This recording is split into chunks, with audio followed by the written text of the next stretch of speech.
Carnal de Telehit, y bueno, nos encontramos en un momento de lujo. Una de las personas más representativas dentro de una etapa dentro de la música a nivel mundial está a punto de platicar pues, con nosotros. Es un gran placer tener aquí al lado a Billy Corgan. First of all, thank you very much. It's an honor to talk with you. Thank you. So, this album, Zeitgeist, you wait for almost 7 years without release and a studio album with the Smashing Pumpkins. How do you decide, okay, it's time now to start doing another album with Smashing Pumpkins? Well, when the band broke up in 2000, everywhere I went, that's all anybody wanted to talk about, you know.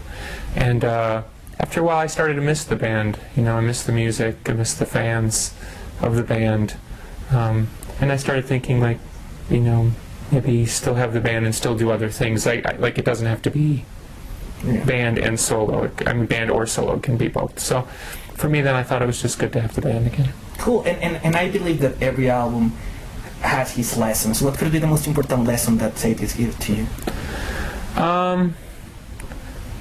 That's really interesting. That's a great question. Actually, I don't have an answer. I thought, you know, Zeitgeist is different than the other Smashing Pumpkins albums because it's most Smashing Pumpkins albums you have to listen to many, many times to understand everything I'm trying to say. This one I really wanted, you put album in, it's like you get it right away and you listen in the car or something, you know, very, very quick. So I had to learn how to make more quick music. You know? So this is my lesson. And now you release an EP, American Gothic.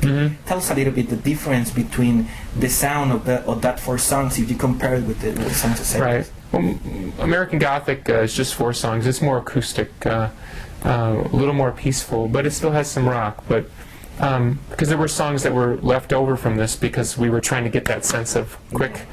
So this is a little different. The song is a little longer, a little prettier, you know. Cool. And you released a song called Super Christ. Yeah. That's the last thing. Is that for just individual and a specific reason, or probably could be some of the new songs of the new? Oh no, we had an opportunity. I don't know if you have down here Guitar Center. Yeah. Guitar Center wanted us to give them a song for. They're doing a thing where they're having bands that. People who work at Guitar Center. Yeah.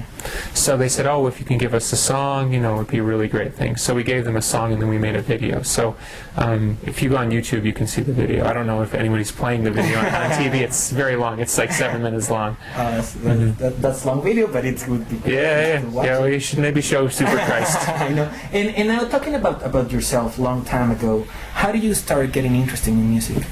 My father was a musician, so I grew up always around musicians, music. But my family, I was very good in school. No one from my family wanted to be a musician like my father. They thought you're going to end up like your father, crazy, you know. So one of my friends was playing. Okay, and now we're still talking about your life a long time ago. I know that... when we stopped, I went to the hospital. I'm just back from the hospital. Now, I know that you always been a great sport fan, but when you were a kid, did you were good at sport? Yeah, I was very good at baseball and basketball. Do you still have... I know that you have like a big baseball card collection. I used to. I sold it when I was very poor before the band. I had 10,000 cards when I was a kid. 10,000? Yeah. That's a lot of cards. Yeah, and I sold for $150 US. Really? So I gave it, I mean, it was probably worth, you know, $10,000 or something. You know? But I was so broke, I needed to eat, you know, so. But I have some now again, but I don't collect, you know. Okay, so. Cool. And I really believe that at that time, one of the most important person in your life that have a positive way in you was your mom, was Martha. What could be the most important thing that you admire about her? My mother had a very strong spirit, and when I think of my mother, I think she was always the same, you know. Many people in my life, they change. They get crazy, they get far away from me, but my mother was always the same, and I think this is very important. I think someday when I have children, this is important, you know. If they do good, you say, that's okay, but you don't get too high, too low. Right. And even when the band got very famous, my mom was the same. We talk about the same things. She was proud, but it was the same relationship, where many other relationships because of the band's success, they got very strange, you know. That's cool. And then you start with the music. You start with a band called The Mark, right? Mm-hmm. What could be the most important thing that you learned there that you use it in order to do Smashing Pumpkins? Well, when the band, my first band started, I was only 18, 19 years old, and I thought I was going to get up on stage. Everyone was going to see me and say, "You're so great! Come on, here's the money," you know. And I learned very quickly it's not the case. You're playing in a bar, 20 people, they're all drinking, talking, smoking, no one's listening. So you're sitting there saying, "What do I have to do?" You know. So when this band broke up, I was living in Florida at the time.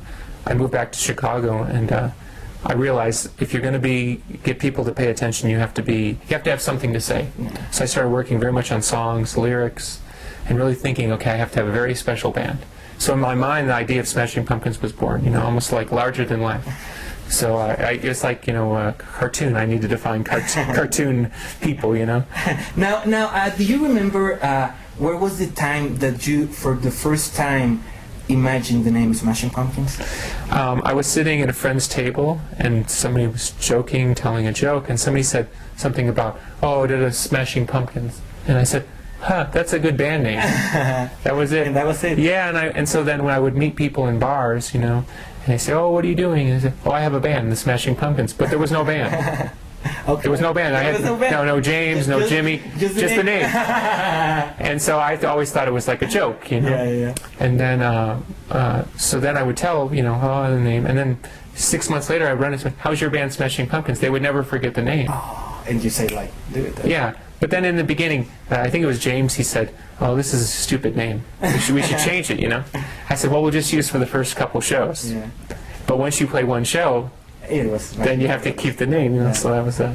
And now, at the really beginning of the Smashing Pumpkins, during the time of Gish, or probably before Simon's Dreams, there was like this big boom of grunge. Yeah. How hard was to show your music to everybody and to put the name of Smashing Pumpkins in the map at that time?